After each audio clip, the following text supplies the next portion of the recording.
মাথা দো জাগানের বাদশাহ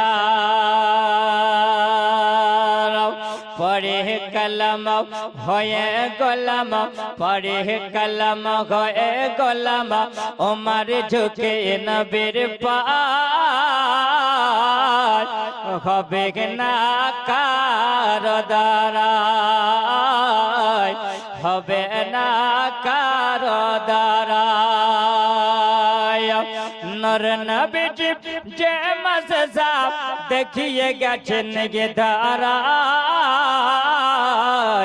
হবে না কার দ্বারায় হবে না কার দ্বারায় আবু জেহেলের হাতির বেজান আবু জেহেলের হাতির বেজান কলমা পড়ে জগৎ কে সোনায়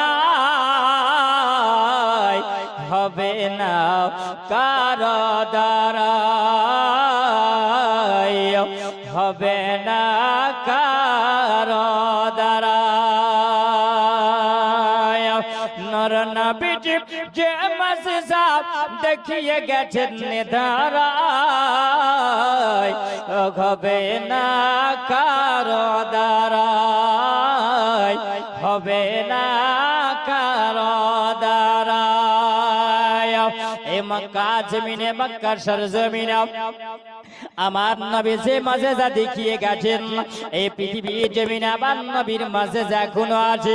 ওরে আমার সোনা মানিক জওয়ান যুবকেরাও খেয়াল করে শুনে যাবি একবার ওগো আমার মা জননীরা শুনে যাও না দিনে বেলাও কারণ মক্কা নগরে আমার নবীকে অনেক পরীক্ষা করেছিলেন।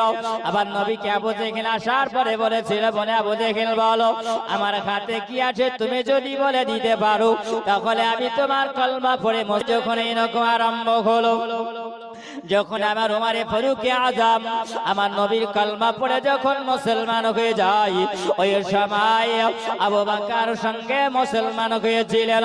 সর্বপ্রথমে যিনি কলমা পড়ে মুসলমান হলেন তিনি হলেন হযরত আবু বকর সিদ্দিক। জোরে বলো বাবা গুনে 40 জন হয়ে গেল।